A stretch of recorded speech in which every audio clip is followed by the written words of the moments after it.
All right. Hello, everybody. Thank you for coming. It is time for part three. It wasn't really out of nowhere. Out of nowhere is the wrong phrase. It's like it was continually exploding in the background, and we just suddenly started paying attention to it because it started affecting us. Um, but it's a whole thing. It's okay. Let me summarize the current trial real quick. So, you know what? How about this? The entire game so far. Let's go through the entire game so far. Um, okay. So I'm a bird lawyer. I am a bird lawyer whose grandfather was a very famous bird lawyer, and so I changed my name to get out from under his shadow for some reason.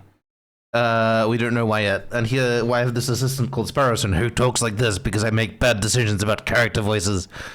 And hold on, I should turn this down so it doesn't peek through the whole bloody game. Alright, that should do. Alright, so we make bad decisions about character voices, da da da da da.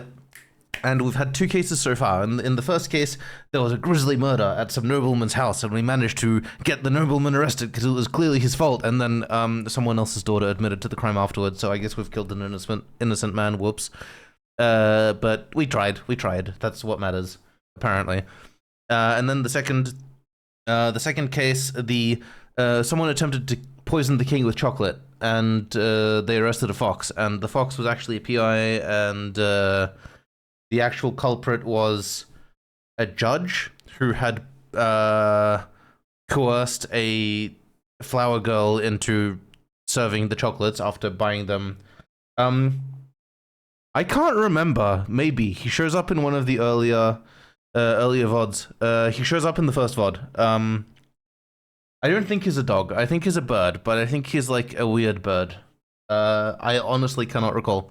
There is a dog, and he's a hunter, because that's what dogs do. And then we've been kind of following up on the revolution and gathering various evidence to do with the revolution. But one thing that's happened is there's a couple of recurring characters. One of them is our assistant, but there's also this opposing lawyer, Severin Cocorico, who is full of himself rooster, who is actually very good at his job, and a sworn nemesis of our character. And back in the day, he got shot down repeatedly because the rooster was really, really focused on justice, and over time he's kind of mellowed and gotten more into the human side of things and decided to chase like the thing that's best for everybody and not just the ultimate outcome of the rule of law. But way back in the day, he condemned a bunch of people kind of not so much thoughtlessly, but coldly and without feeling. And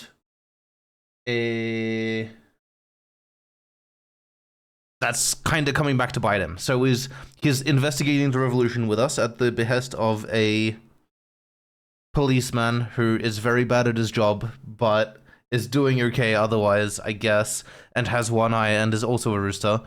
And we've gone chased and chased the revolution, but this Severin Cocorico guy has gotten kidnapped in the meantime and ended up in the catacombs held by the rebels. And we've followed him down here, and we've managed to bullshit our way into holding this bullshit trial in the middle of this bullshit place.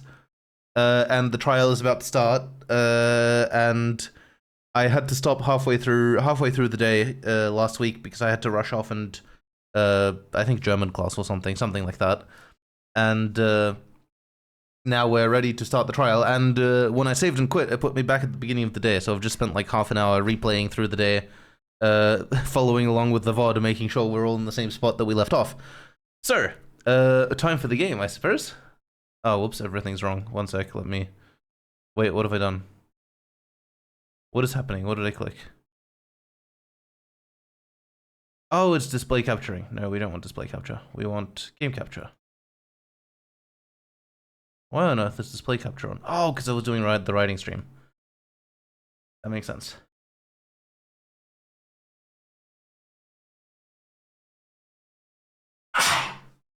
Pardon me. Alright, that's... Is that in the middle? That is in the middle. The right-hand side is just really dark. Okay.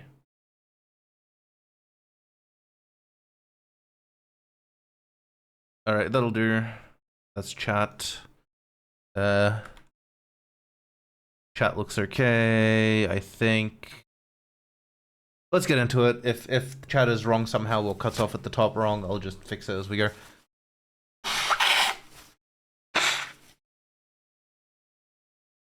All right. Yeah, it looks fine. It looks fine. This is fine. Okay, can everyone hear the game at some level? And is the microphone not clipping? Because I'm going to be doing a lot of yelling right into the microphone, and I don't want it to clip at the wrong moment. Beacon, okay, it is. All right. All right. That's probably the most I can do. Is it better? Probably. It uses phantom power and stuff. The required attributes of microphones that apply to this moment are not currently stored in my short-term memory, so I don't know. Also, this is the first time I've heard of something that is called proximity effect, so I'm glad I'm learning these things. I don't think it is a condenser. It's an SM7B, right? So everyone uses these and they do the thing. And I'm probably way too close to it. And I do a lot of yelling as part of this VOD. The other two VODs are definitely the worst for it. I should have probably like tested this ahead of time rather than just yelling into the microphone a bunch. Ah, okay. Okay, how about this? Is this a reasonable distance? I'm sitting like 15 centimeters away. Wait, now it's kind of quiet. Alright, no? Okay. I think I am about 12. It's really hard to judge because I am bad at telling how far things are in front of my face. I'm severely myopic. Okay, anyway. Game. Let's do game. Okay, let's go with this. If I start clipping particularly badly, please let me know. It will take me a long time to get good because I do this as a super casual hobby because I am a filthy casual. Alright. Polly the parrot, or whatever his name was. Chat looks weird. One sec. What have I done? Well, I'm glad you're typing a lot because now I can see chat looks weird. Okay. We can lower chat slightly. We can put the game slightly higher. Can you type a couple more things, please?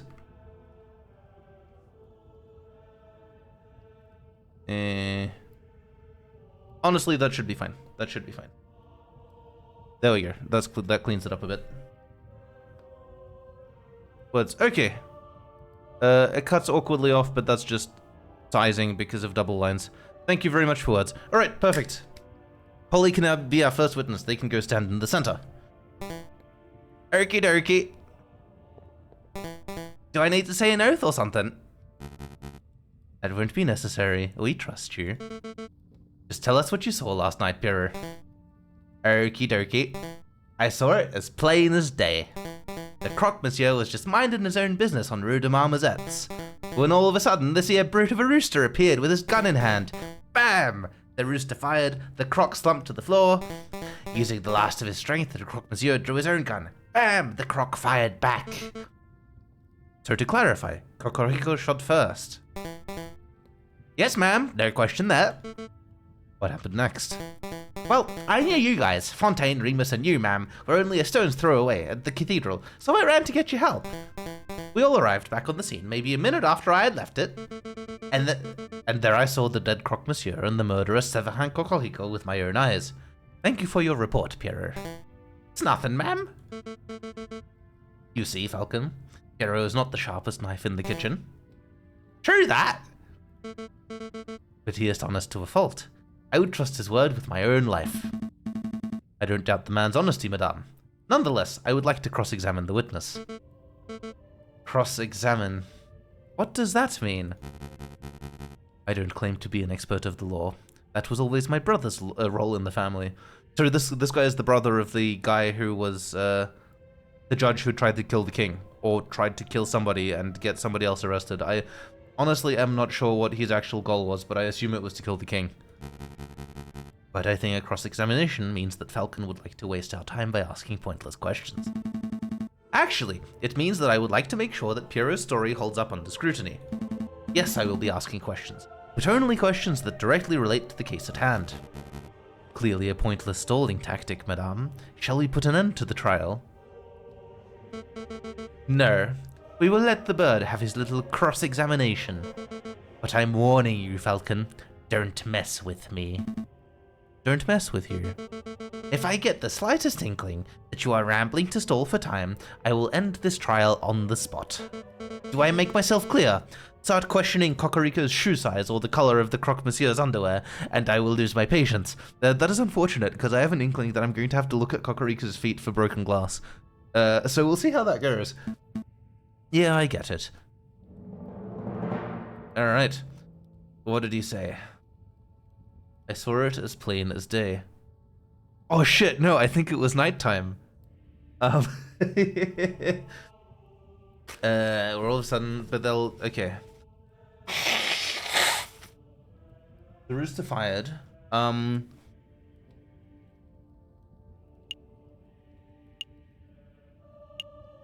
There was broken glass, but there was broken glass beforehand. And it wasn't the root of the Marmosets, it was, I think it was adjacent. Okay, what do we got in evidence? We have the letter requesting our help to get involved in this bullshit. The book of judges that led us to the revolutionaries, the cult guide, the other cult guide that we have, like, with a autograph on it for some reason. Rue de Marmosets. Why were the street lamps broken? Okay, this must have...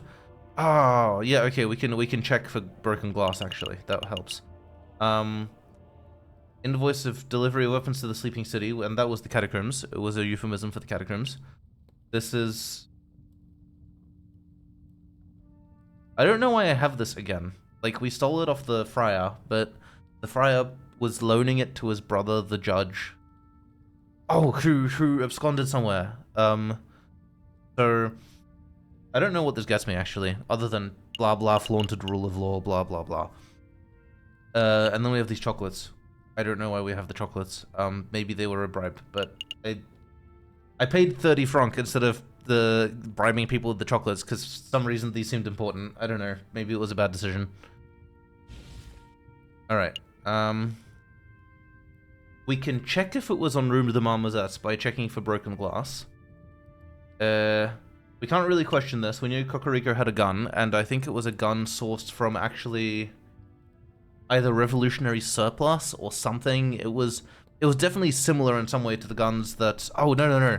We went to talk to the crocodile, and the crocodile who was supplying the revolutionaries with weapons showed us a gun that he was willing to sell us in bulk, and that gun looked the same as the gun that Cocorico had. I mean, maybe we can use that to argue that the crocodile shot himself? That feels like a stretch. I could probably question any of these. That's probably frivolous. Let's try Rue de Marmosets. Yes, now Pierre, you say that this incident took place on Rue de Marmosets. I don't doubt that you were there, but where exactly were you standing? Well, let's see. I came from across the river, and then turned onto the Rue Saint-Landry. So yeah, I was standing about where Rue de Marmosets means the Rue Saint-Landry, the crossroads. That's a pretty ordinary street from what I remember. It's about a minute's walk from Notre Dame Cathedral, if I recall correctly.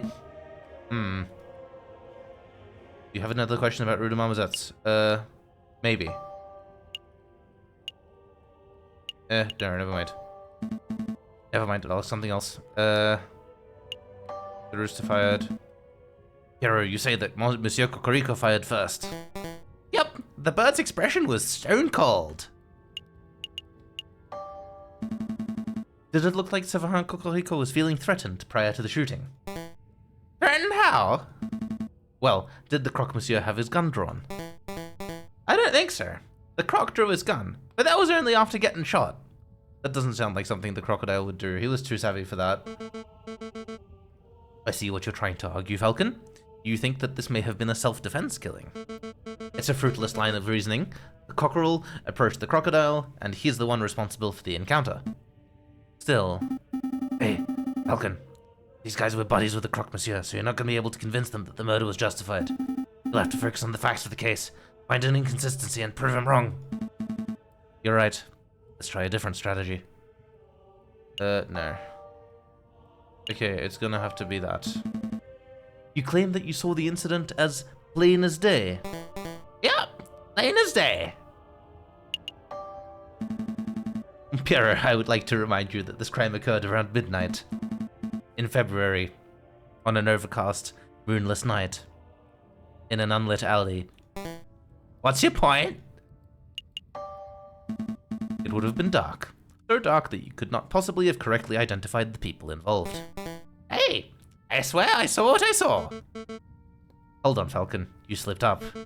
You say that the alley was unlit, but I distinctly recall there being lanterns over Rue de Marmozet. Oh, that's right, that's right. We live in La Ville Lumière. There's a gas lamp on every street. You're right, Madame Beaumont. There are street lanterns over Rue de Marmozet, but they wouldn't have been any good. The street lamps over Rue de Marmozet were broken. They are completely non-functional. As proof, I present the glass shards that line the alleyway. These shards originate from the panes of the broken lamps. And I've still got the holes in the sole of my shoe. Double proof! Those glass shards could have come from anywhere. You could send one of your underlings to see the broken lamps from the lamps. Why am I saying lamps? What is wrong with me? It is actually brilliant. It's like, I've never played Ace Attorney, but I'm... Sparrowson is the best. I heard if Sparrowson is... words. If Ace Attorney is anything like this, I need to play it immediately, because this thing is so, like, hammy and pun heavy, and yet kind of, like, still takes itself really seriously. It's a great joy to go through. Anyway, you can send one of your underlings to see the broken lamps. No more lamps. You can... God damn it. You could send one of your underlings to see the broken lamps for themselves if you want. And waste more time. I think not. This sounds like a stalling tactic. Excuse me, Madame Beaumont. I don't remember whether the street lamps were or were not broken, but I do remember that we had to use a torch to light up the scene. I'm doing all these hand gestures, but I'm not doing them over the hand tracking, so we're missing out on me going like, Hey, whose side are you on? I'm just saying, Falcon might be right. It was particularly dark, so it's possible that there weren't any lit street lamps. Are you saying I'm a liar? I thought we were buddies. Stop quibbling, both of you. Maybe the lamps were broken. Maybe they weren't. It doesn't matter. I know that Pierrot's testimony is accurate because I, personally, saw the rooster at the crime scene 1 minute after Pierrot did. 1 minute? Oh, that's plenty of time for the real murderer to escape, and for a passerby to stumble upon the scene, is it not? You must acknowledge that it is a possibility. I acknowledge nothing. There is an inkling of doubt. You know that there is the slight notion that Pierrot may be misremembering what he saw. Don't badger the prosecution, Monsieur Falcon. I wasn't badgering. On to the next witness, Madame Beaumont. Do you have anyone in mind? I do. There is someone among us who is something of a gun connoisseur, a man who knows everything there is to know about the craft of weaponry. Oh, that's me again! Shut up, Pierre. Get off the stand. Yes, ma'am. Where is Amogus? I'm missing the Amogus. I'm not looking for the Amogus. Amogus is a disease. I call Fontaine forward. Very well. Now, Fontaine, is it true that you are a gun specialist? Well, I hate to brag, but yes, I know about guns, their mechanics, their beauty. Have you heard about the revolver mechanisms America is developing? Oh, wonderful stuff. Fontaine, let's stick to the guns that were found at the crime scene. Tell us about those. Oh, right. Oh, right. Oh, right, very well. I see, Velvis. Thank you for this gem of information. This is the gun found on Severin Cocorico's person at the time of arrest. That does look familiar, I think. It is a standard issue percussion lock Châteauroux Gendarmerie? Ugh. I spoke too much French the other day. Now my mouth is broken. Châteauroux Gendarmerie pistol. 24cm length, 15mm caliber. Lots of police and soldiers carry these dull things. It's a gun that says, I am a reliable man of the law. That sounds like our Cocorico. Does it? Cocorico's always told me that the riding crop was his self-defense weapon of choice. It's strange that he had a gun in the first place. Yeah, right, because the cop slipped him a gun and Falcon wasn't there for it, so it was one of third-person knowledge things, and I don't think we can actually I mean, we've argued things that were true before and gotten people killed. We may as well do it again. And this is the gun found on the Croque Monsieur's corpse, clutched tightly in his hands. It is a turnover pistol. Double-barreled, ivory handle, 20cm length, 13mm caliber. This is an exquisite and highly customized gun. It is one of a kind. Whoever used this weapon knew their stuff. The Croque Monsieur was a legendary arms dealer. It's no surprise that his personal weapon would be something so flamboyant. But what's really fascinating about the Croque Monsieur's gun is the ammunition. See, the bore of the pistol has been fitted with a set of grooves. Please stop, Fontaine. I didn't call you up to hear you show off your gun knowledge. You literally did. That's literally why you called him up to the stand. That's why he is there. Tell us what you uncovered when you examined the Croque Monsieur's bullet wound. Ah, right. Well, a lead bullet was embedded in the middle of the Croque Monsieur's sternum and appeared to have a straight angle of entry. So in other words, the Croque Monsieur was facing his killer when he was shot. That's right. The other interesting point was that the Croque Monsieur's outer clothes were singed. This typically only occurs if the person is close enough to a gunshot to be directly burned by the gun's muzzle flash. And how close does a person have to be burned by a muzzle flash? Less than 3 meters, I would say. 5 at the very most. And there is no chance that there was a rogue sniper on the rooftops. The Croque Monsieur's killer was standing in Rue de Marmozet's themselves. As is plainly evident, only one person was found in Rue de Marmozet's at the time of the incident. Prosecutor Cocorico! Well said, madame. I think you just unequivocally proved this bird's guilt. Not so fast. I would like to cross-examine the witness. I don't think so. You're overstepping your bounds, bird. Let the lawyer try, Remus. When he fails, there will be absolutely no doubt to anyone in the room that Cocorico is nothing but a bloodthirsty murderer. Alright. Can't really argue that. Can't really argue that. Can't really argue any of this. Shit, what do I do?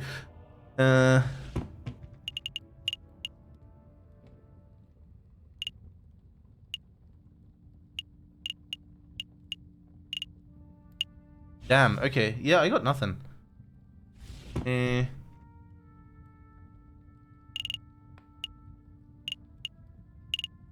I mean, what am I gonna argue? That they're revolutionaries and thus a threat by, like, definition?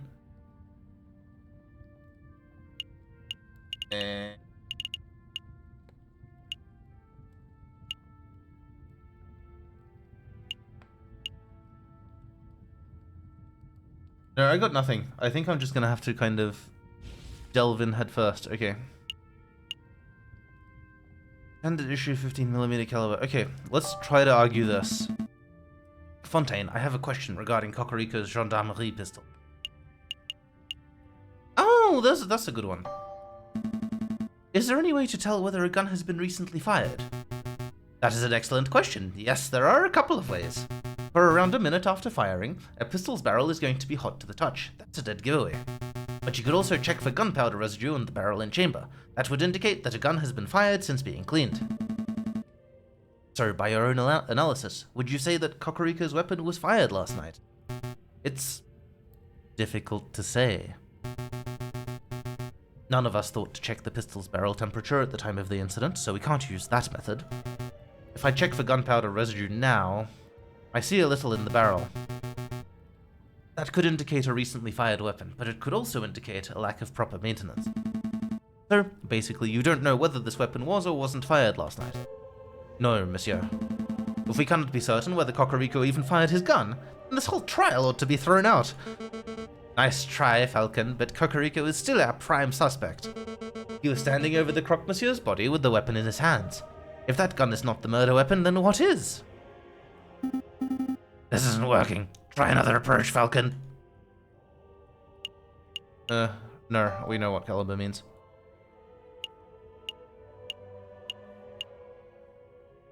I'm just gonna go through the whole thing. I got nothing. Fontaine, about the Croque Monsieur's turnover pistol. Right, he did say there was something weird about the ammunition, and then he didn't follow it up. You were about to say something about the gun's ammunition before Madame Beaumont cut you off. Could you give us the details? Oh, great, now he'll never stop talking. I'm glad you asked, Falcon. See, as you probably know, most bullets are just small, round lead balls, right? But that's not the case here. This particular weapon uses an advanced, iron-tipped, aerodynamic, carefully grooved... Actually, it would be quicker if I just show you. Take a good look. This is an iron-tipped Minier ball. It is a very rare top-of-the-line technology. Before last night, I had never seen one of these in person before. Like I said before, the Croque Monsieur was a legendary arms dealer. It only makes sense that he would have access to the latest weaponry. Where did you find this bullet, Fontaine? In the turnover pistol's chamber. Hold on. I'm confused. I thought the Croque Monsieur fired his gun. So how is it possible that his gun was still loaded with a bullet? It's double-barreled, I think. Yes, there we go. A turnover pistol is double-barreled. That means that it can hold 2 bullets at once, ready to be fired in quick succession. Ah, I see. The Croque Monsieur fired 1 bullet, but died before he could fire the second. I trust that you have no more questions about this matter, Falcon. We've wasted enough time already. Not yet. Where is the other bullet? What other bullet? The fired Minier ball. There were 2 shots that night, remember? One from the assailant and one from the crocodile. I scoured the scene for a couple of minutes, but I couldn't find it. It's a pity. It would have been great to have 2 of these magnificent bullets. Madame Beaumont, did anyone find the fired Minier ball in Cocorico's body? In his body? You're asking if Cocorico was wounded by the bullet? No, that much is plain to see. Ha! If he's an arms dealer, he would be a competent gun user, at the very least, because it would be for self-defense, and there is absolutely no way he would miss. For at least, especially not at close range, with a pistol that is like twice as long a barrel as the piece of crap that Cocorico was wielding. So I think we got something here. So again, I must ask, where is the fired Minier ball? Well, I don't have any clue. What are you trying to get at, Falcon? Isn't it obvious? If the bullet wasn't embedded in the alleyway wall, and it wasn't embedded in Cocorico, then that means... the bullet hit the murderer. The real murderer. It must still be embedded in whoever attacked the Croque Monsieur. A ludicrous notion. Makes perfect sense. The double-barreled turnover gun. The missing bullet. Fine. I'll humor you. Let's say that a bullet did indeed hit the real perpetrator. What of it? Well, it's only been a few hours since the shooting. Presumably the person will still have the bullet lodged in them. Find the person with the unique iron Minier ball embedded in them, and you find the real murderer. That's reasonable, but we don't have time nor resources to search every citizen of Paris to uncover an injured gunman, so we're just going to kill this lawyer to make ourselves feel better. You don't have to search everyone in Paris. I believe the murderer to be someone in this very room. Oh, you think we have a traitor in our ranks? I do. This was obviously a planned attack. Someone invited Cocorico and the Croque Monsieur to the same place at the same time in order to create a setup. Only someone with the rebels' connections could engineer such an event. This is ridiculous. Are you really saying that someone in this room was shot last night? That's clearly untrue. A bullet wound can be concealed. Perhaps if you were all to take off your shirts. No, I'm not having everybody in this room stripped down to their knickers just to cater to your outrageous theory. If you can't think of a more reasonable way to prove your straight bullet theory, then we end this damn trial here and now. A more reasonable way?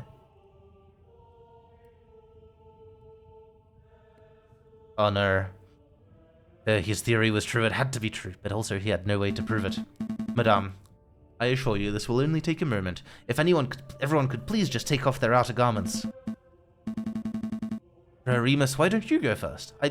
I'm not saying that you're the murderer, but if you were to have a bullet wound, then... Is floundering, Madame. Agreed. I've heard enough of these rambling theories. Falcon, your respect for your comrade is admirable, and you displayed great valiance by leaping headfirst into the lion's den. But you have failed to convince me of this bird's innocence. Madame Beaumont, I implore you... Not another word.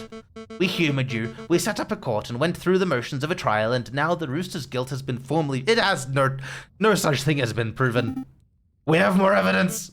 Enough! This trial is over. Séverin Cocorico, you have been formally tried by the people of the Second Republic. We have found you guilty on the counts of conspiracy, of the murder of the Croque Monsieur, and of the murder of my father, Jean Beaumont. Madame, please. JJ, it's alright. I've made my peace. This is far from alright. Dying in the name of a new republic, At the hands of rebels. There are worse ways to go. It was good enough for Robespierre, right? Never, huh? Bollocks.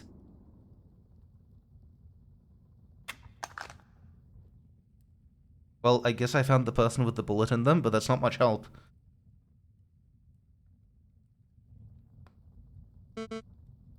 Tend to the body, Pierre.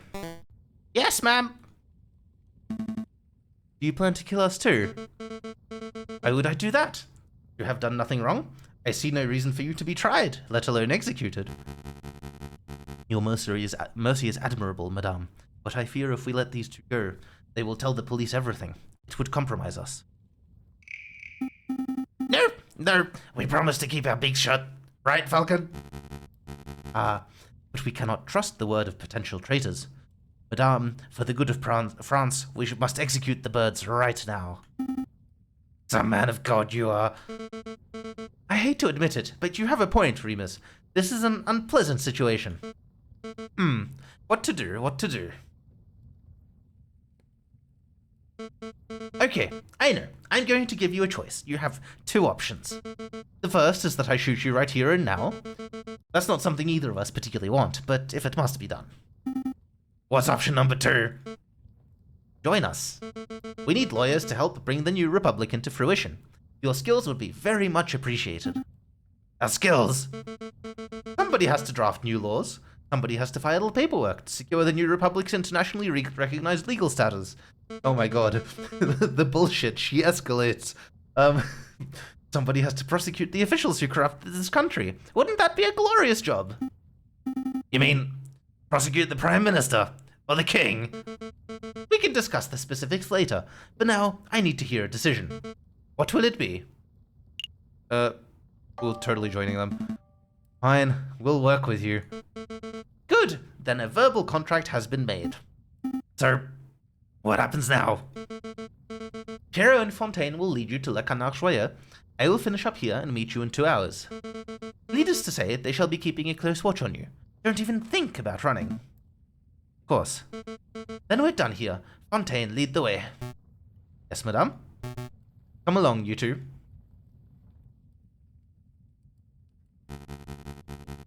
Can't seriously be trusting these filthy lawyers, madame. They're probably plotting revenge for their dead friend at this very moment. Shush, you're giving it away. I do trust them. Throughout that trial, I got the... Oh, hello. Greetings, Dustin. How you doing? I do trust them. Throughout that trial, I got the impression that Falcon was trying to de-escalate the situation. Avoid violence. Such a viewpoint is naive, but it is exactly what we need in this revolution. But they will betray you. If they are stupid enough to even raise one feather against me, they will regret it.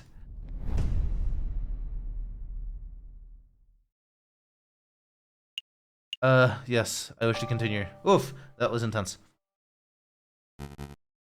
You can come out now, brother. How did it go? Better than we ever hoped for. The rooster is dead, and the madame has tasted her first blood. Right, because all of the wolves were scheming earlier behind the scenes, and they're basically in charge of the revolution. They're kind of steering it. And I think this leopard lady, or this cheetah lady, or whatever she is, I think she's just the figurehead, so... Oh, but she's a determined one, so she'll probably carry them far. Anyway, the rooster is dead, and the madame has tasted her first blood. Amazing. I knew it! I knew it! Bastard. Amazing. Completely worth getting shot for. Oh, nice.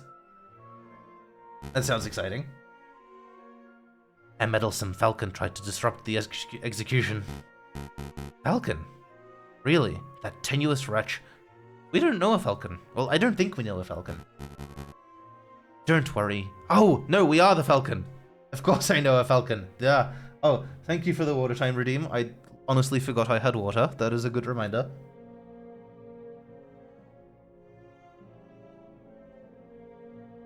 Oh, yeah, better. Barroson is hard on my throat. I made some bad decisions. Don't worry. He floundered and bumbled around hopelessly. The madame thinks that he's of some use, but really, he's as good as dead. This is marvelous. Every piece is falling into place. Our dream will be a reality in no time at all. To reason, brother. To reason!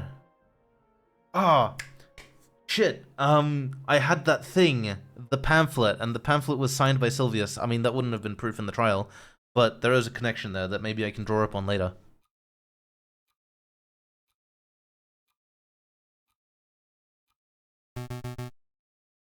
I hope you don't harbor too much hate for the Madame. I know that the rooster was your friend, but the Madame does what she does for the good of France.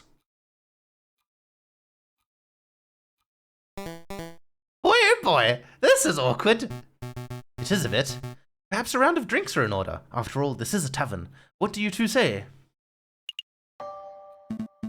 I'll take a wine. Make sure it's a stiff one. I'll take 2. Very well. Hero, fetch our guests some drinks. It's your round. My round? No way! It's your turn! Turns don't matter. You'd still owe me for that omelette I generously paid for last Friday. Yeah, well, you owe me for that coffee on Tuesday. Okay, so that's 30 cents of coffee, deducted from a 60-cent omelette, plus the 25-cent peanuts you swiped from my pantry. Hold up! I ain't so good at mental arithmetic. Listen, Sparrowson, you need to go. Go? Yes, I'll create a distraction. You head straight for the back door. Is that such a good idea? Well, if we both stick around, we could both end up dead as soon as we rub that lioness the wrong way. If we both run, these two will probably shoot us in the backs. The way I see it, one of us running is the most viable option. Falcon! Don't argue. Once you're out, find Valerti and tell him what you've seen. Valerti's the cop that put us onto this. Okay. That's agreed. You get this round, and I'll owe you 2 cents. Yep, and I'll hold you to him 2 cents. Be right back. Don't you two move or nothing. You'll hold me to the 2 cents. That Pura is such a miser. Anyway, I don't feel like sitting in silence. Let's talk to pass the time.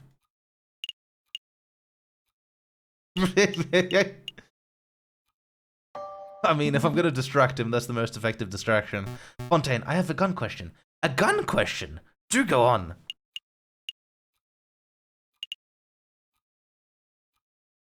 I don't know enough about old guns to know which one of these are actually a legitimate question. They haven't used iron bullets in a long time, have they? Okay. It does seem like the most esoteric question off the list. What's better, flintlock or percussion cap in ignition systems? What a delightful technical question, but I'm afraid there's no dispute here. Percussion caps are the future, hands down. You see, flintlocks are unreliable. A little light drizzle and the ignition system no longer functions. The gun becomes worthless. But a percussion cap will always work as long as it's built correctly and as long as the gun has enough gunpowder. I suppose there is a matter of material cost. How much does a brass cap cost compared to flint and steel? It's a little pricier, I think. Alright. I bought drinks. One for me, one for you, and one for... Hey, where's the little one? Hey, Sparrowson ordered 2 drinks. Where is his 2 drinks? The little one. He's right. Oh. Merde. I lost him. You lost him? How did you lose him? I was gone for 2 minutes. I think I dropped the ball on this one. I'll say, the Madame's gonna string us up for sure. Actually, we should make up a cover story. We can't let her find out about this. You can't let me find out about what? Tweedledee and Tweedledum over here weren't paying attention and let Sparrowson walk casually away. Madame. We can explain! I swear, I give you 2 bozos 1 damn job. It doesn't matter. That little bird was dispensable for our plans, but Falcon isn't. What's important is that he's still here. Madame, if Sparrowson runs to the police, then both this location and the sleeping city are compromised. We should keep this meeting brief. Agreed. Falcon, let me quickly fill you in. As you probably know, we are planning to form a protest. An enormous protest on the 14th of this month. Today it is the 9th. There are 5 days. We intend to draw a massive crowd at the Place de la Concorde, and then we shall march across Tuileries Garden. A march across Tuileries? You intend to storm the Louvre? No. The Palais Royal.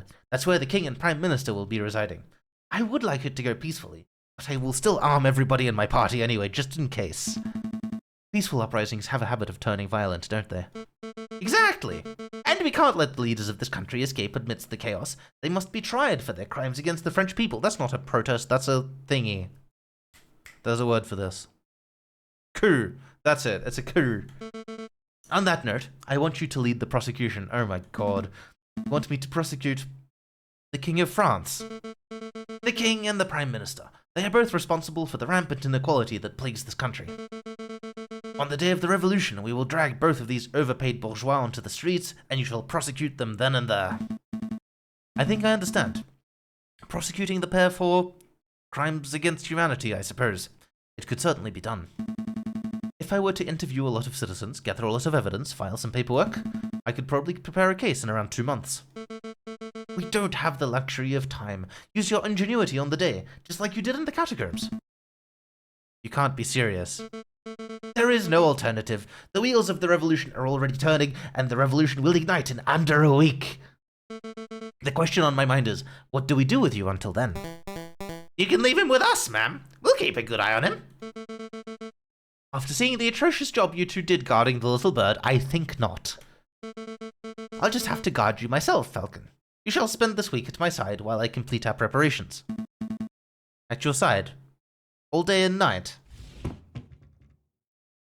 Oh, whoops, misclick.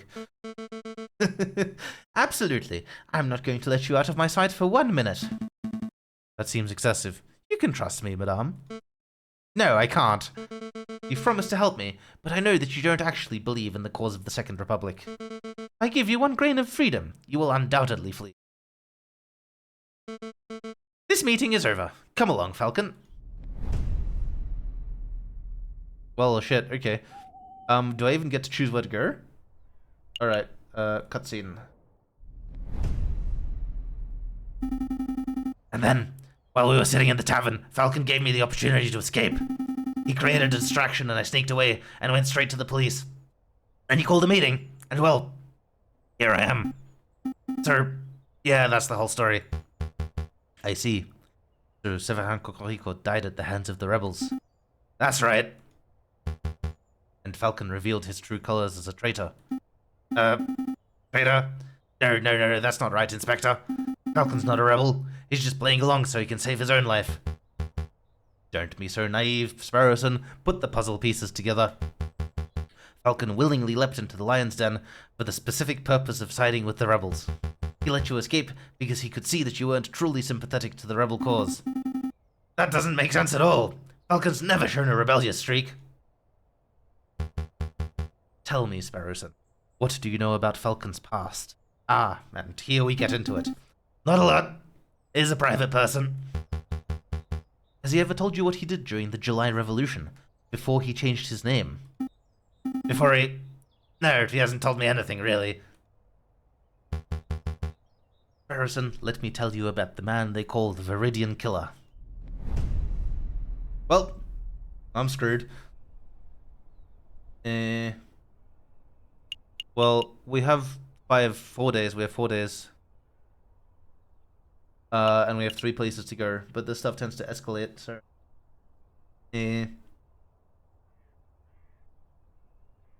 Palais Royal and Tuileries makes sense, but why do we have Les Halles on the list? Check out Les Halles. Les Halles, huh? Let me guess. You have a weapons supplier somewhere around here. Or maybe this is where you plan on meeting an informant. Government defector. It is as good a meeting spot as any. Actually, I'm here for groceries. There's no need for that, look. You think that just because I'm a gun-toting rebel, I don't need to buy food? Oh, it's the beggar people. They're so cute. Well, if it isn't Sultan and little Gambard, you're growing bigger every time I see you. Ma'am, you have to hear this. Something big went down here yesterday. A policeman! A nasty, ugly policeman! Let me guess. He was bullying people into revealing secrets on the whereabouts of the revolutionaries. Well, that's how it started, ma'am. Same old bullying tactic. He was pushing around this old beggar rat who hangs around the market sometimes. But then, when the rat wasn't speaking up, the policeman drew his gun and shot him. The policeman shot the beggar, just like that. Yep, but then the coward cop went and ran before we could turn on him. If find this difficult to believe. A policeman wouldn't openly shoot a beggar without just cause. Open your eyes, Falcon. This is the regime us Parisians live under. We are ignored by the government, oppressed by the police, and hanged by the courts. Why do you think I'm fighting so hard to make a change? We can't put up with this sort of bullying. Yeah, a little, huh? It kind of raises the bar for whatever the hell is going on here. No. This can't be right. Something has to be missing from Sultan's story. Do you mind if I ask you a couple of questions, madame? Sure, ask away. Make it quick, Falcon.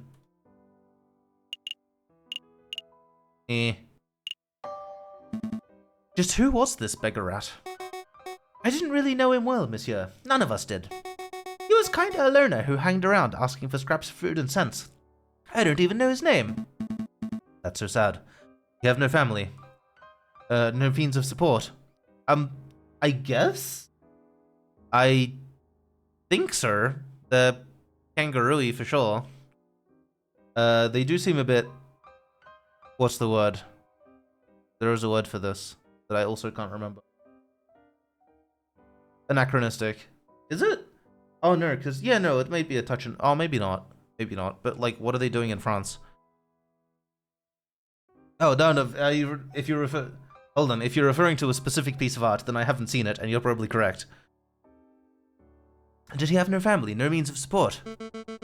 Falcon, do you have any idea how many beggars there are on the streets of Paris? How many people go hungry? How many people are forced to turn to crime? Oh, okay. Oh, I see. I'm well aware, madame. I'm asking these questions to see if there was perhaps some reason why that particular rat was killed. But no. It appears that this was just the loss of one unnamed beggar rat among many. It's tragic. That it is, monsieur. Is there any other way that I can help? What did the policeman look like? Well, I didn't get a good look, but he was tall and ugly and mean-looking, and he had one eye! Ah, Valerti has one eye. One eye? Yep, had one of them pirate patches. There's no way. Ring any bells, Falcon? I know a man who fits the description, but it simply couldn't be him. He's a bitter individual, but he's morally righteous. I can't imagine him shooting an innocent person so recklessly. Don't let your bias towards the justice system affect your judgment, Falcon. If you think you know who did this, then please name and shame him. I think I should bite my tongue until I am a little more certain. Did you want to know anything else, monsieur? If a policeman did shoot an innocent person, then there would surely be an investigation. Ha! Your naivety knows no bounds, Falcon. You think the police care if one of their own is out of control? Actually, there was one bloke asking around, but I don't think he was a policeman. Oh? Go on, madame. Well, he was this charming fox. Ah, the PI of Fox and Mouse, which is the best name for a PI company ever. Renard. A friend of yours, Falcon? Something like that. We should probably pay him a visit to see what he's up to. Pay him a visit? I suppose we can set aside a little time. Did you want anything else? No, that's all, madame. Thank you for your help. No problem. Anything to help Madame Beaumont? We'll try to get to the bottom of this, Sultan. Of course she's called Sultan, it's because she jumps. I'm an idiot. Just make sure to stay safe when the revolution starts. Stay inside. Keep Gambard safe. Of course, ma'am. You stay safe yourself, you hear? Well, that was exciting. Alright, we can visit the fox. We should visit the fox first. This looks like going somewhere.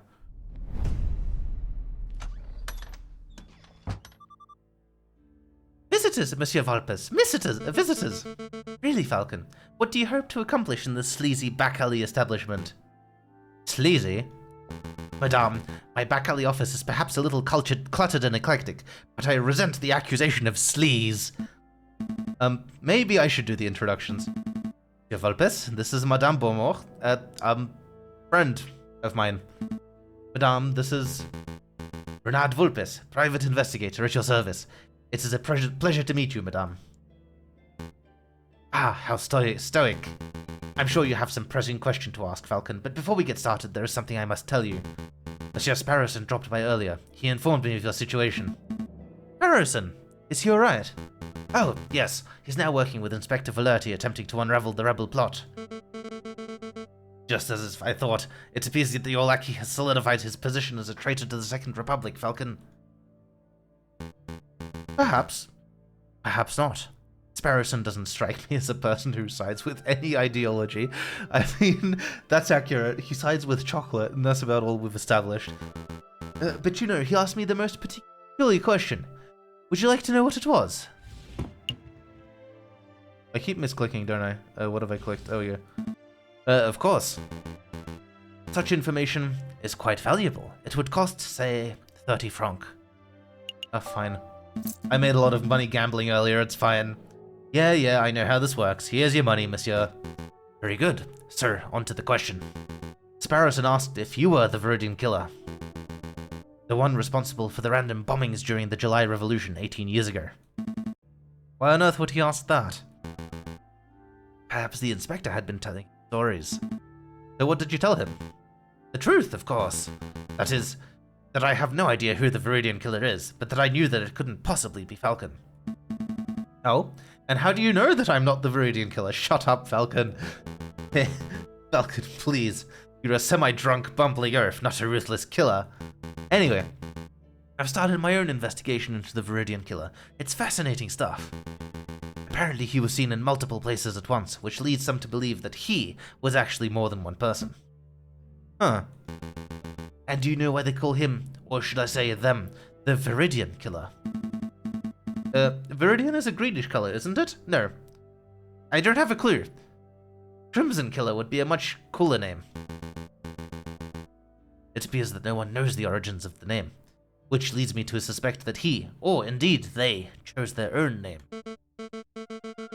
This is all fascinating, truly fascinating, but perhaps we can return the conversation to why we are here. Of course, Monsieur Vulpes, we heard that you were investigating the murder at Lazal. I was. That victim was a friend of Mousie's. More of an acquaintance, really. Well, we want to know if you managed to uncover anything. Did you find any leads? Any juicy clues? Not as such. It's quite a peculiar case. Did you hear that the murderer wore an eye patch? I did. You know what that implies, don't you, Falcon? You only know of one police officer, or indeed, one person, who wears an eye patch. Yeah, what's his face? Where is he? This book has way too many pages in it. The inspector. But that can't be right. You wouldn't describe him as a murderous man, would you, Monsieur Vulpes? Murderous? I don't know. He's certainly passionate about finding the Viridian Killer. Who's to say that he wouldn't kill in the pursuit of his archenemy? And before Valerti is actually just the Viridian Killer, I'm locking in this hypothesis now. We'll see how we do. Falcon, I want to solve this mystery as much as you do, but time is pressing and we have other matters to attend to. We must take our leave. Understood. Until next time, Monsieur Vulpes. Goodbye and good luck, Monsieur Falcon. It was a pleasure meeting you, madame. Well, we've learned little. Monsieur Vulpes. That lioness looked pretty angry.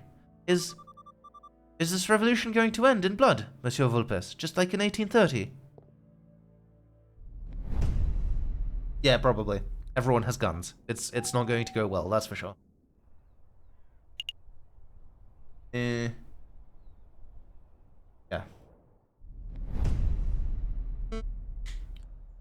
Let me think. So it takes 10 minutes to walk from the Place de la Concorde to this very spot. And the Palais Royal lies 5 minutes north of here. But the crowd will be fairly large and slow. It may take twice, maybe 3 times as long to make the move. Having a logistics problem, madame? Perhaps. The plan is to walk the crowd from here, through Tuileries, to the Palais Royal. But if we take too long to pass through Tuileries, the police will trap us in. We could be flanked and slaughtered. That is quite an issue.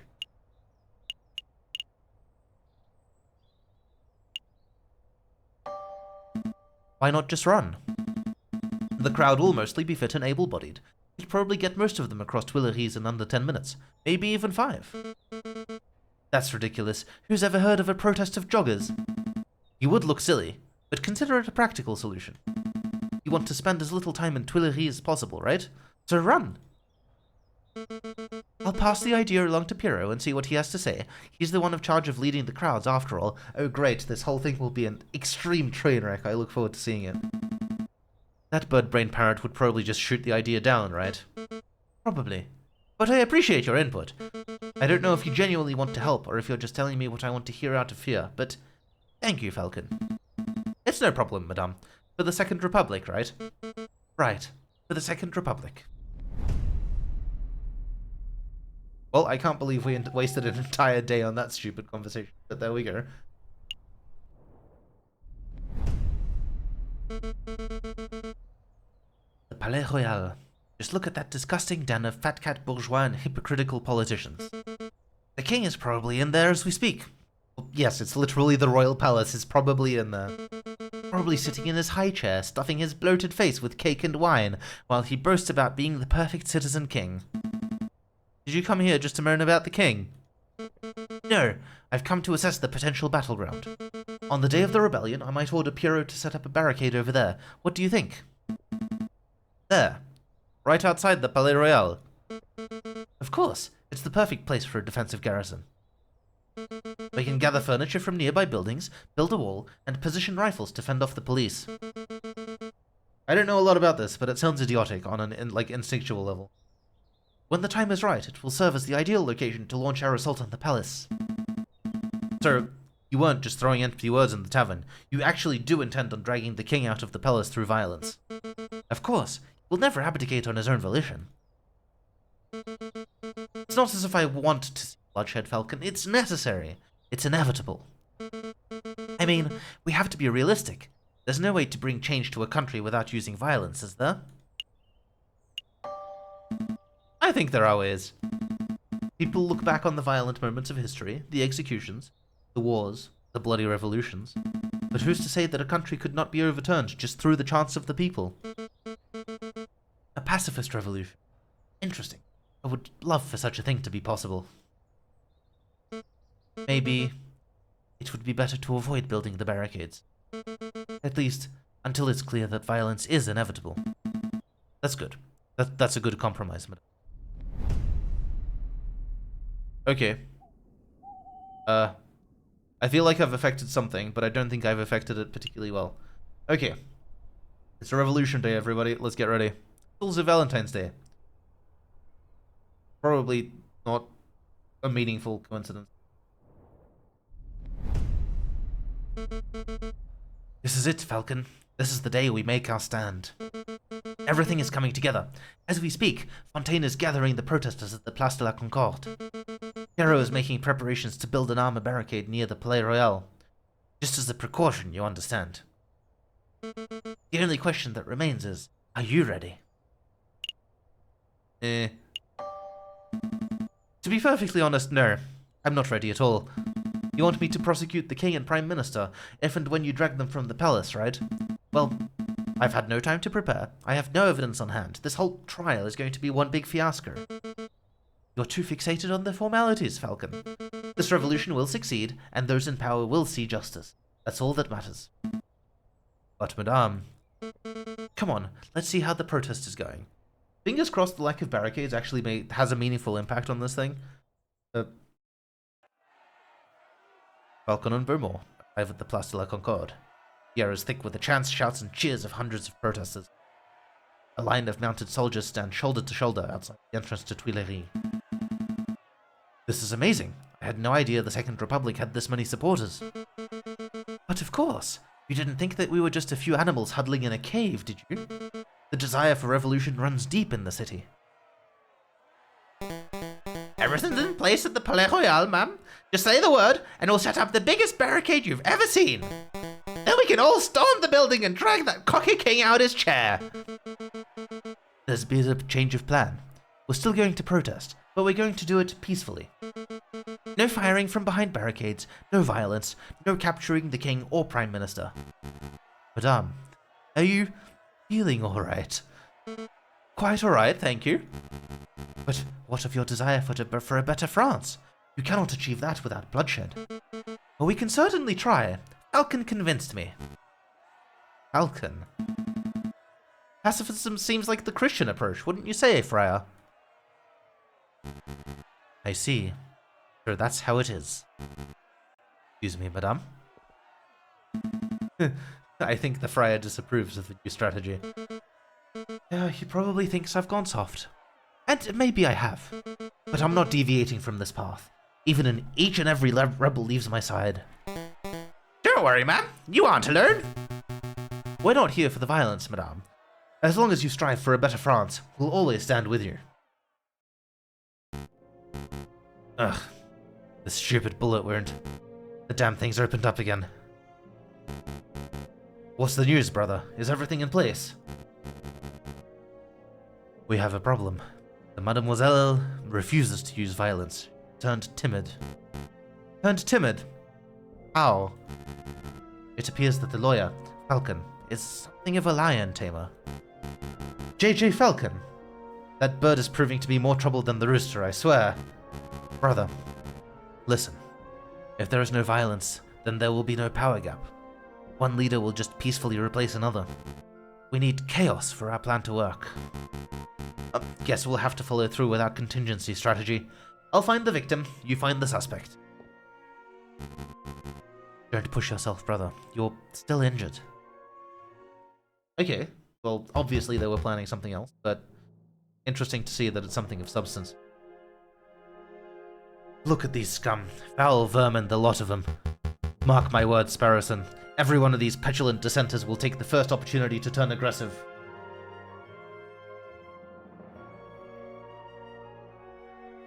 Would I rather sensually slither into the salubrious, slimy, seductive, sublime walrus pit, or ravenously radiate with the retinue of raging regal Romans? Hohenheim, are you okay? Well, we're halfway through the revolution. I can't take too long a break, so I'm just going to pick the walrus pit and call it there. Mark my words, Sparrowson. Every one of those petulant dissenters will take the first opportunity to turn aggressive. They lust for violence. They don't look too violent to me. Trust me, this is just how the crowd looked before the July Revolution. It only takes one crazed individual, and the entire crowd will explode into a frenzy. Thank you, I thought so too. Hey, it's you! Friar, it's good to see you again. No time for pleasantries, Inspector. You're needed urgently on the Place de la Concorde. Me? Why not ask for one of the officers on active guard duty? There's no time to explain. Any minute now. Ah, you hear that gunshot? It's already begun. Come on, Inspector. We must make haste. Inspector, I really don't think you should be trusting this friar. He's a two-faced wolf. Friar Remus has provided me with reliable information in the past. I trust his judgment. But Inspector... This isn't up for discussion, Sparrowson. I have a duty to uphold. Stay put. I'll be back in no time at all. But... What should I do now?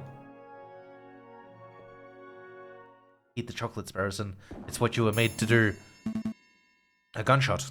It was nearby, too. So the friar was right. Violence really is an inevitability. We haven't reached that stage yet, madame. I can't afford to take chances. Not now. Hero, march the crowd to the Palais Royal and construct the barricade. Yes, ma'am. Fontaine, Falcon, we're going to find the source of this disturbance. Came from here, Inspector. Hurry, hurry. I'm moving as fast as these old legs will... Mon Dieu! A body. This woman must have been the target of the gunshot we just heard. But I don't see a shooter. I think the gunshot came from over here. Inspector? Falcon? Well, well. I should have known that the Viridian killer would have had a part in this. Inspector, I'm not... What do we have here? A filthy cop and a dead girl. Madame, thank goodness you're here. I saw the whole thing.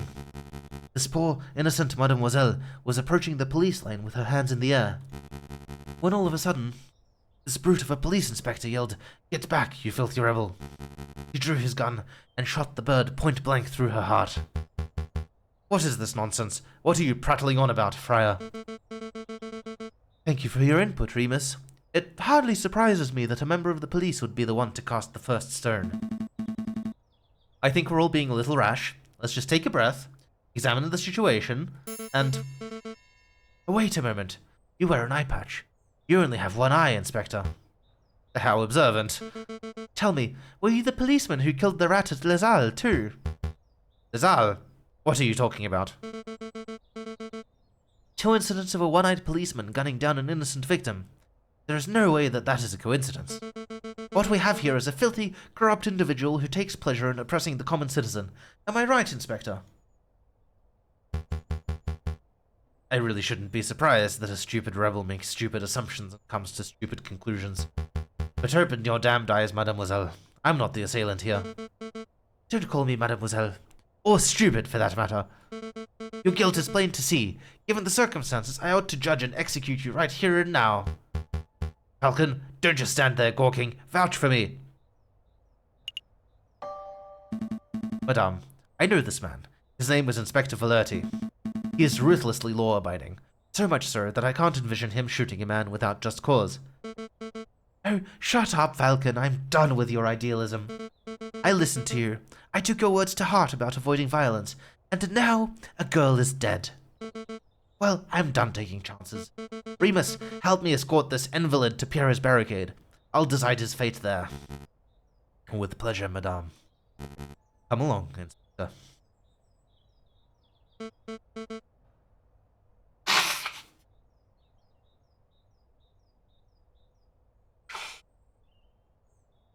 Right. Fontaine, Falcon, deal with the corpse. Meet us at the barricade when you're done. There's no way that this was the work of the police. You know what, Falcon? I think you might be right. Oh, thank you. I am now worried.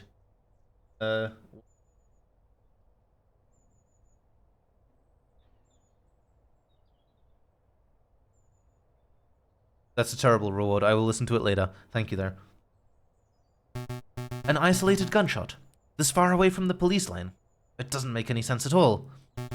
But that's the rebellions for you. They're messy affairs. Sometimes innocent get caught in the crossfire, and there's no reason for it. Well, there's no use dawdling. Help me get the corpse off the streets. Not yet. I'm going to examine the body first. Examine the body? We agree that this wasn't the work of Inspector Valerti, right? Then there might be some clues on the corpse that point towards what happened. There is dating. We're dating the corpse. Or the dog with the gun. Or something. The revolution is the date. I don't know.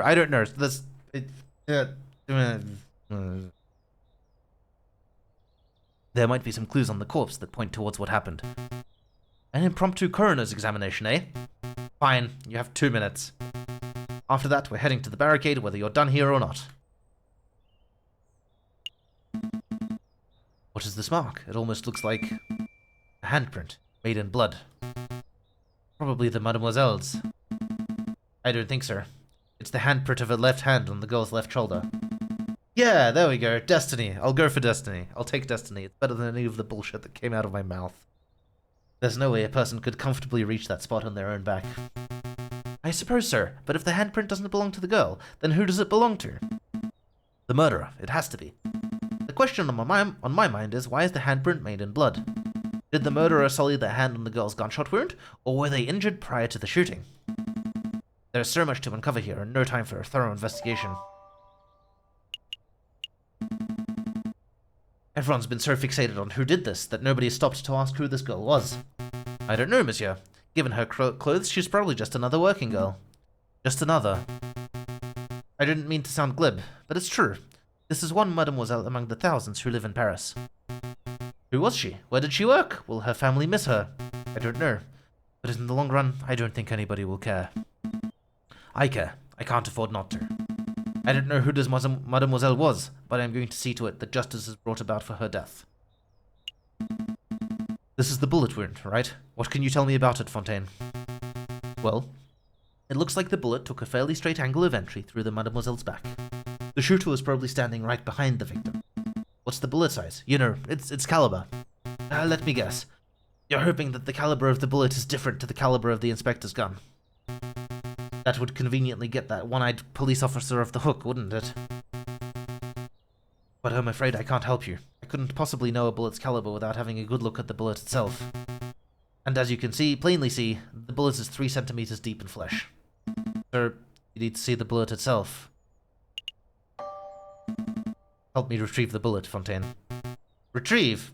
You mean, dig it out? I assume you have a little more experience in this area than I do. Well, you're not wrong there. Fine, this will only take a moment. Oh, that sound effect. Oh, that's almost as bad as the Outer Wilds sound crush. Here you go, one used bullet. It looks like a standard lead rifle or pistol ball, but I'm afraid I can't tell you its caliber. Why is that?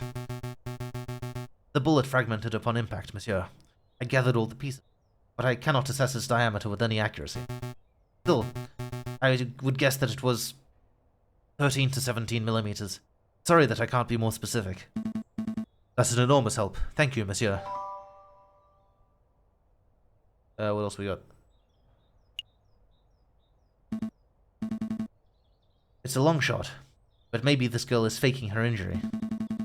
Just for the sake of thoroughness, I really ought to check for a pulse. Right. No, nothing.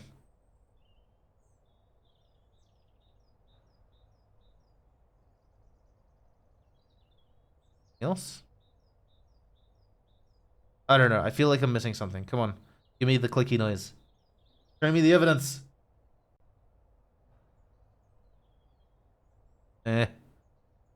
I think we're done here. I'm done here. Very good. Let's move this body off the street. Then we must hurry to the Palais Royal. Rest in peace, mademoiselle. I'll see to it that justice is done. Everything's going just as planned. The madame's probably fuming right now.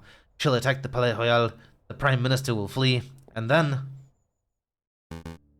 Excuse me, monsieur. What do you want? I'm busy. Don't you recognize me, monsieur? I know that my disguise is a little more complex than yours, but I always assumed you would recognize Prince Juan when you saw him. You're... Prince Juan? Indeed. And you're Judge Romulus, the corrupt wolf. I know what you did. You tried to assassinate the king. You shot the croque-monsieur. And just moments ago I saw you murder a maiden at the Place de la Concorde. You truly are a vile individual, aren't you? Yeah. As if you have any proof for any of that stuff. I'm out of here. I also know that you're one half of the Viridian Killer. On any other day, I would cut you where you stand, Fox. But as it happens, I'm a little busy today. Oh. Sorry.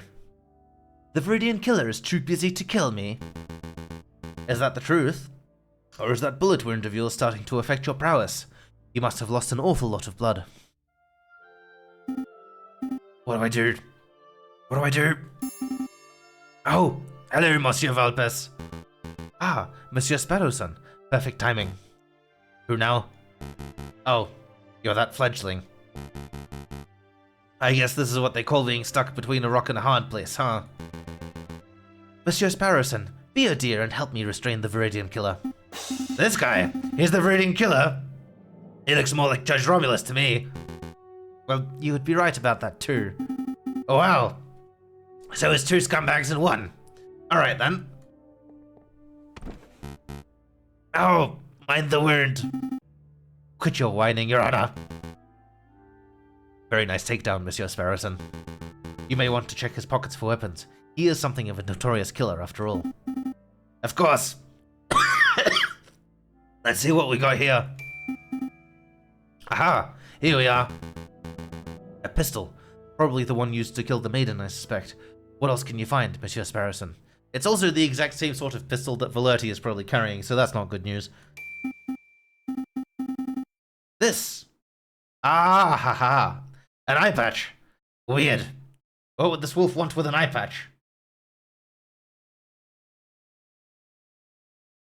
Yeah, correct. And also, it's the gun that Well, the gun used by the wolf was, by intent, the exact same gun as the gun that the inspector has, so that's not going to help either. But having the gun and the eye patch will help evidence. And also, there's having the bullet.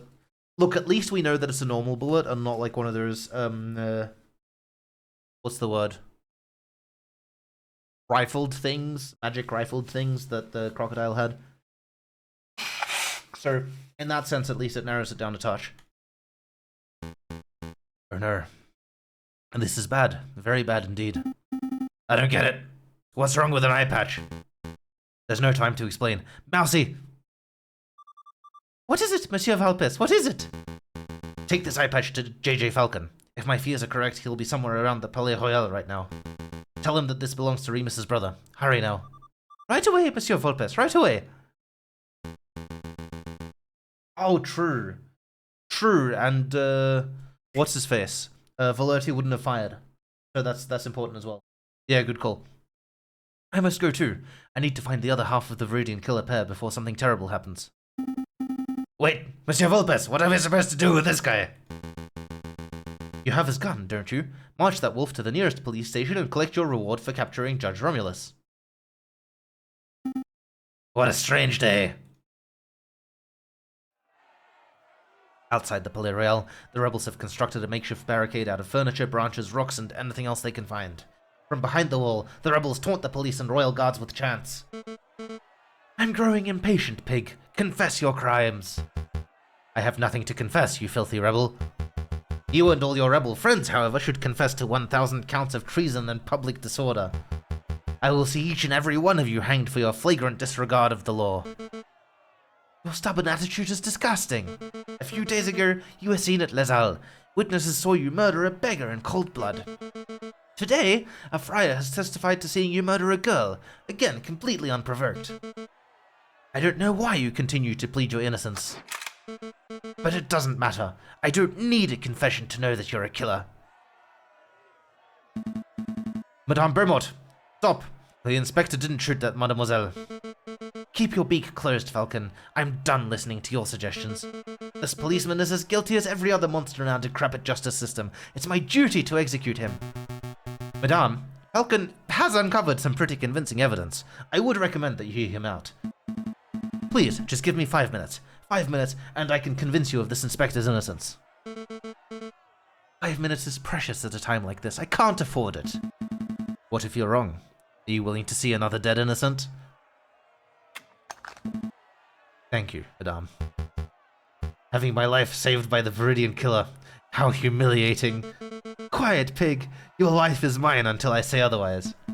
Okay, so, first of all, let's recap on what Friar Remus had to say. Wait, where is that friar? He's a key witness to this crime. He scarpered as soon as he dropped the inspector off. Said he had some business to attend to. Business? Man, oh man, these barricades are looking pretty scary. But I mustn't fear, for I am a brave duck. I am the great Officer Beck. Handsome, intelligent, strong. Truly, a fearless hero who will be remembered for... Hello, officer. Ah! You scared me, Monsieur... Monk? Friar, actually. Friar Remus. Listen, officer. I have something of great importance to tell you. I was just passing by the rebel camp, and I overheard a conversation. Oh! This sounds good. Do go on. They said they were going to launch an assault very soon. And when they do, they're going to rain hellfire on the palace. Oh no! It's just as I feared! What'll we do? It's simple, officer. As soon as you hear the first gunshot, you need to retaliate. Hit them with everything you've got. Every cannon, every rifle, every piece of artillery. Don't leave a single piece of the barricade remaining. That is the only way you can be sure to survive. Ah! Total annihilation! I like it! But Friar, I'm confused. Aren't you a Christian? Yes. So what? I don't know. It's just that your idea doesn't seem very Christian-y. Ah, I see. You think this is a moral issue. Let me tell you a secret, my dearest duck friend. There is no God, no overarching morality or higher plan, no heaven, to save the righteous or hell to punish the sinners. There is only you, your artillery, and 10,000 rebels who want to die on Peking Duck tonight. Understand? That's an awful lot to take in. And let me simplify. It's you or them. It's me or them. Alright. Hohenheim's question. On self-body modification and embellishment to become an occultist with practical body alterations, which can be used in a functional way and why painkillers are optional and the sweet suffering in existence is the goat. Demons. Mostly demons. The demons like the body modifications. The demons like the suffering. No, yeah, sorry, none of that makes sense without demons. It's gotta be demons. Wait, you wanted advice?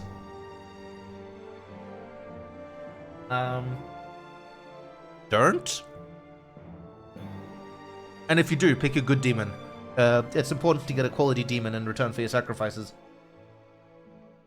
Well, it depends on the sort of demon you want, Bolus, right? Like, if you want a demon that's into cat ears and tails, then do the cat ears and the tails.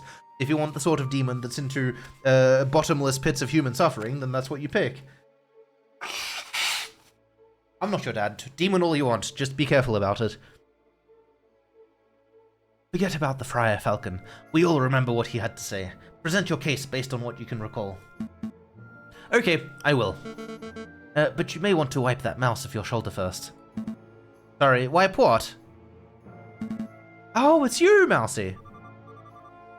Monsieur Falcon! Monsieur Falcon! Special delivery from Renard Volpes!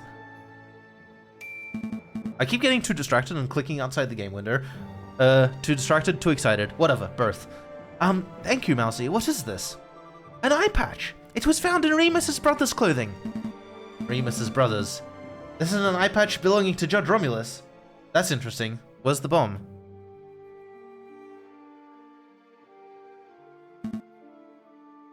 Okay, you've lost me, Bolus. Where is Romulus? There's no time, monsieur. Just take it. Take it!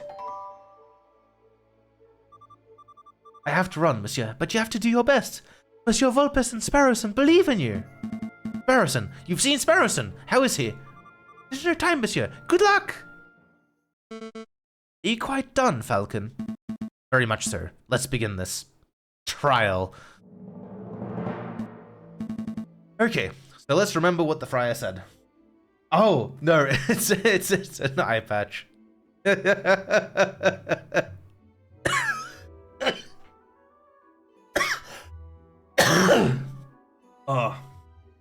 Oh. I'm okay.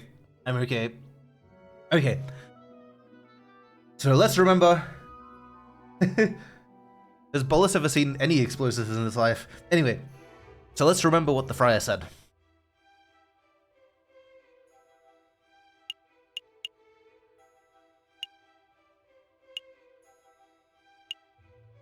Aha! Friar Remus claimed that the girl was shot point blank in the chest. The girl was clearly shot in the back. I know. I remember seeing the bullet wound for myself. Ah, but that's quite a glaring inaccuracy in the wolf's testimony. Well, yes, until it explodes, at which point it's overwhelming. That's how TNT works.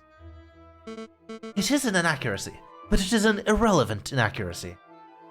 Does it really matter if the girl was shot in the front or back?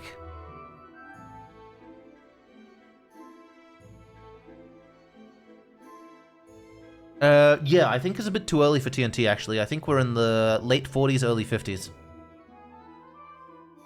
Does it really matter? Oh my god.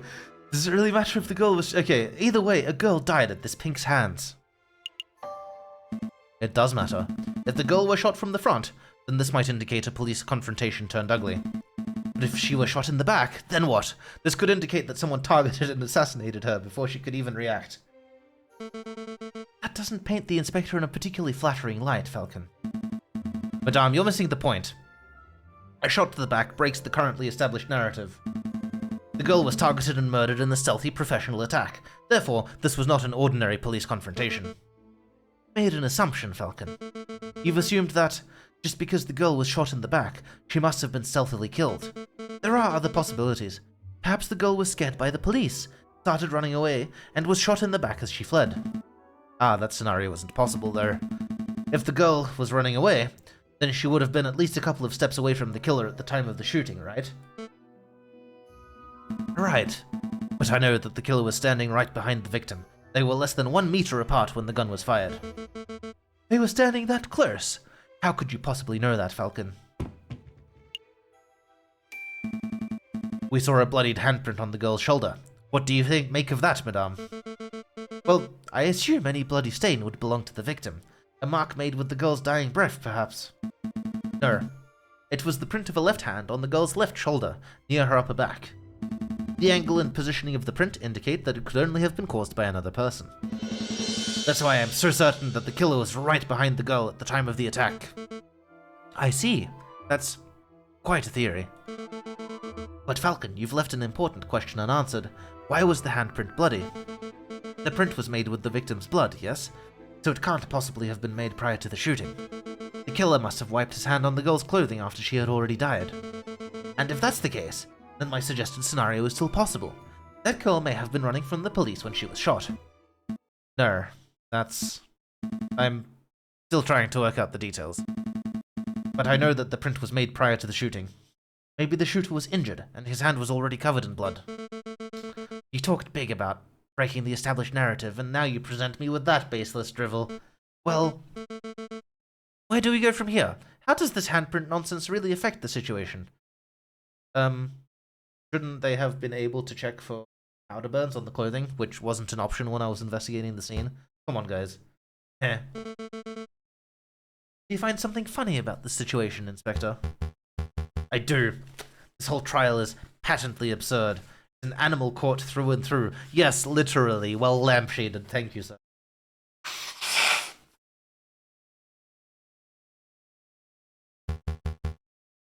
But there was something particularly funny about that last exchange.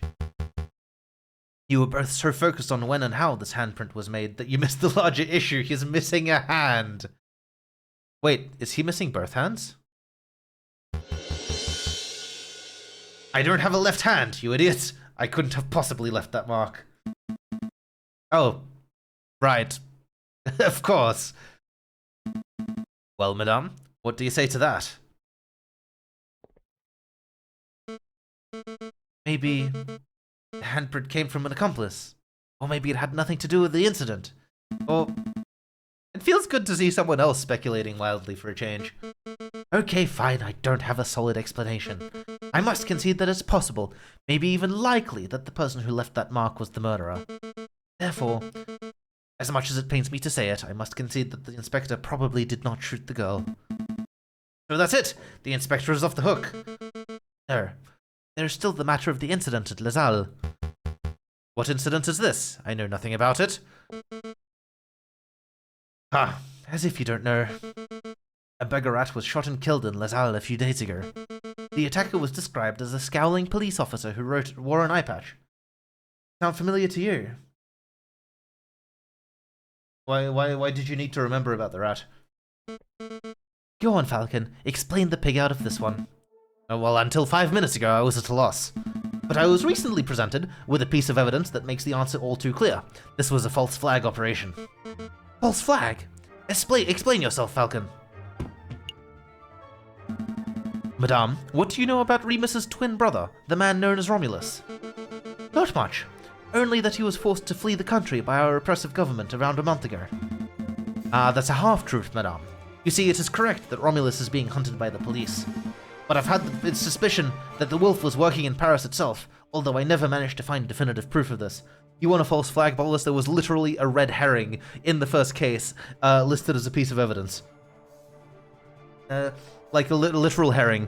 But I've had the suspicion that the wolf was lurking in Paris itself, although I never managed to find definitive proof of this.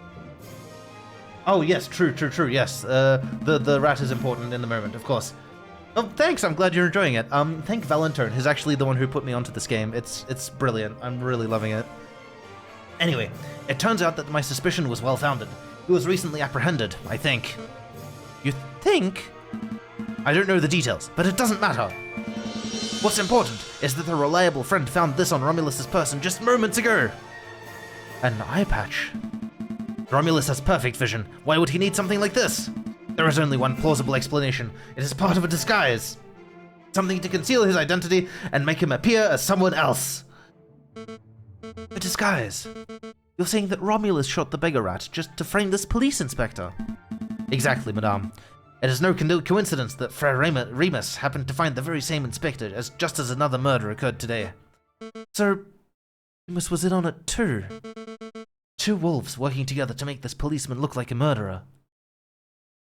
But why? Why would they do that? To rile you up, madame. To make you lust for violence. And if your actions today are anything to go by, I would say that they succeeded. Damn. I've been so stupid. How did I let myself get so misled by a couple of wolves? This trial is over. Go, Inspector, you're free. It's about time. You're letting him walk, ma'am? Of course. It would be criminal to confine an innocent man any longer than necessary. Even the man is a bitter, stubborn pig. Even if the man. I can words. I can definitely words, I promise. Falcon? Yes? I don't understand you. You're stupid. You're reckless, but you fought beacon talent for my freedom. I'm starting to suspect that you really aren't the Viridian killer at all. It certainly took a long time to pass that fact through your thick skull. Inspector, if you're still hunting that villain, maybe you should speak with Renard Vulpes. When this is all over, I mean. I hear he's been doing some research into the Viridian killer. Maybe he knows something. Maybe I will. Madame? It appears that your gang of rebel filth don't intend on assaulting the palace anytime soon. I'll relay that information to the artillerymen. Maybe we can keep a peaceful standoff going until this blows over.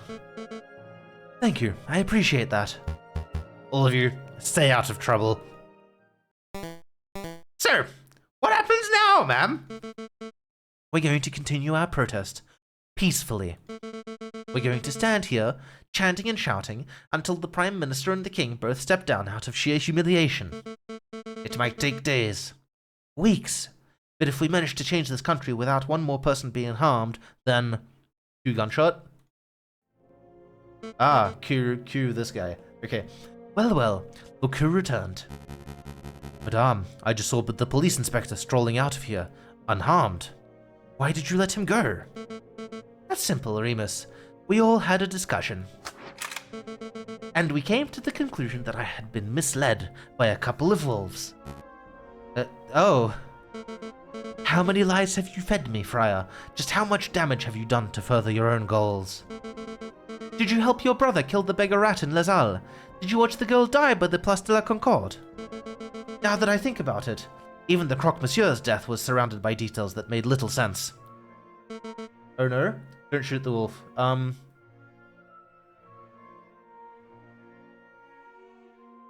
Why? I mean, he knows where his brother is. I assume no wait, his brother is in custody. No, we need... Oh. The Viridian killers, they're famous for explosions. He's probably wired up to Blur. That's probably why. Yes. Either he's wired up to Blur or something else is wired up to Blur. I don't know what to think anymore. Oh shit, true. But Valerti was going to go talk to him, so it's a matter of who gets where first. You know that this guy is a scumbag at least, ma'am. I say shoot him! Hero's right. We won't judge you for killing this man, madame. It's the least I deserve for my sins. Go ahead, madame. Well, now we're not doing it. Well, now I am not doing it. What are you waiting for? Pull the trigger. Do it! Falcon, you have proven yourself as having clear judgment. What do you say? Chat says let him live. Madame, you know what the right thing to do is. Show us what kind of leader you wish to be. You're right. I said that this will be a bloodless revolution, and I can't make any exceptions. Not even for a monster like this wolf. Wow. This is amazing. Completely unprecedented. Pistol whip him, yes! You've buckled all of my expectations, avoided every temptation, and opted for an option that shouldn't even exist. Well done, well done, Falcon. You have demonstrated the power of pacifism in its purest form. But unfortunately for both of you, I'm no pacifist. Everyone, get down! Well, we bought an extra half a minute. Maybe that was enough. Suicide. Shooting himself in the head? What a loony! Hardly a surprise that the wolf would be too cowardly to face real punishment. This isn't right.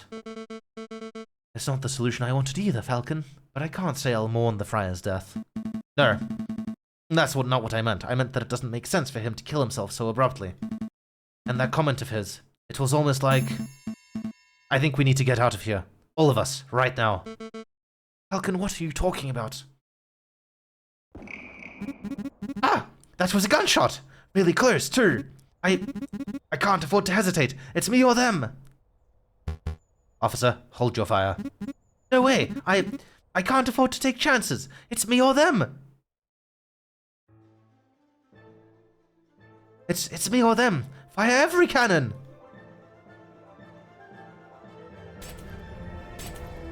Oh well, shit.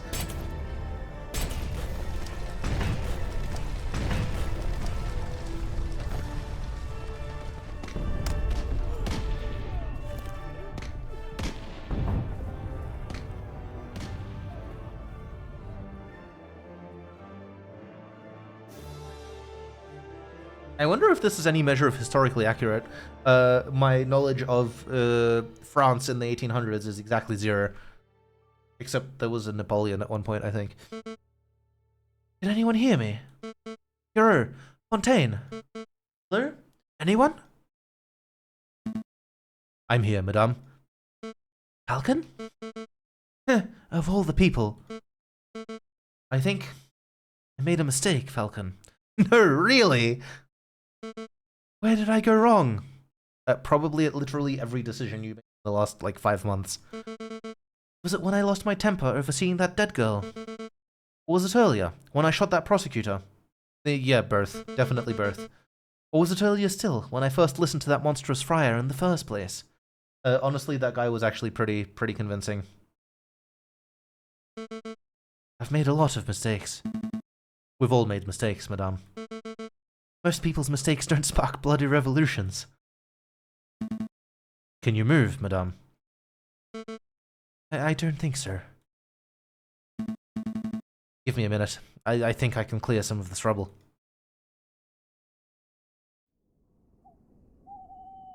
Well, that was an eventful day. Question mark is correct. I have no idea what's going on anymore. Well, it's the Ile de la Cité. What? Where's he going? Dear Monsieur Volpes, I am writing to you from the Demiao Railway Express. Modern technology truly is amazing. I've decided to take your advice and have gone on vacation until things settle down. The king fleeing to Britain, the Second Republic taking over, all crazy stuff. Anyway, before I left, you asked if I knew what happened to Falcon. Well, I got my hands on a copy of the official police report, and it says that Falcon died during the attack on the barricade. But it even also says that the police didn't find the body, same as Leonie Beaumont. Weird, huh? Rumor is that he was probably blown away by cannon fire, but that doesn't sound right to me. The Falcon I knew was tough and intuitive. I think he found a way to escape and survive. So in my opinion, he's still out there. It's possible, isn't it? Anyway, I should wrap this letter up because I'm about to reach my stop, Vienna. I'll let you know how Mademoiselle Signe and her parents are doing. Maybe you should come pay a visit sometime. Send my regards to Mousy. Yours sincerely, Sparrowson.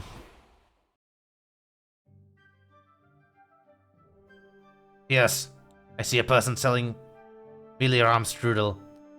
What is it?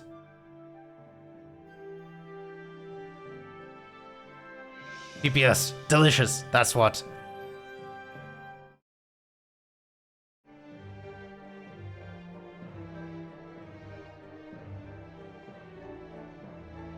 Oh, well, that was quite something. Damn. Huh, so case 3 was actually the longest case because gathering evidence for it took forever. Like the entire second part was gathering evidence for case 3. But Damn. That was quite an experience. Thank you, Valentine, for setting me up with this. Thank you, everybody, for watching. Thank you, Beacon, for being able to correctly identify music that I have no hope of identifying. Ah. Alright. Next week, we're doing Off, which is apparently like Undertale, but old, from like the late noughties. I hate that word. I'm not calling them the noughties again. Like from 2008 or 2009. Apparently it's solid. Yeah, but with birds and shitty puns. Oh, there you go. So yeah, I've never heard of it. I've never played it, and Valentine claims that it's good stuff. So, the end of Route C. Oh, there's multiple endings. Oh shit. Okay. Well, I'm not going to play through the other endings on stream, but I will investigate them on my own time, and I'll probably meme about it in the Discord. French game about baseball. Yeah, I heard something about that. Point is, I've heard good things. I know absolutely nothing about it. I'm going in completely blind. I'll see how it goes. Well, don't over clarify for me. I would like to go in pretty much blind. The ending I received was determined by the decisions I made in Chapter 3. By tackling the trial in the catacombs differently in order to see a different ending. Interesting. So maybe I can get maybe I can get Kakariko through it alive, or maybe I can have him not about baseball. Okay, so is it like 17776, but like different? Okay. No, this game was amazing. It was great. It's not like, but it's not like. Okay. Okay, at least you two agree on something. There is that. Damn. No, that was awesome. I really enjoyed that. So yeah, other endings later, but probably not on stream. Happy with this run through as it stands. Except for Kakariko dying. He deserved better, the poor bastard. But yeah, off next fortnight, and then not next fortnight, next week. Off next week. Outer Wilds with Valentine the week after that, and then alternating weeks Outer Wilds until I finish Outer Wilds. And until then, various games in the middle. I've bought a bunch of stuff in the Steam Summer Sale that I'll probably chuck up as game options in the Discord, and I'll root through them and maybe put them up for a poll for off. But yeah, thanks for coming, everyone. Thanks for watching. A lot of you came here only for part 3, so feel free to go through the VOD later. I promise the first 3 cases are just as good. The mic is a bit clippy and shit because I did do a lot of yelling without really calibrating for it. But it should be a good time regardless. So yeah, I think I'll call it here. Thanks everybody, and until next week, all the best.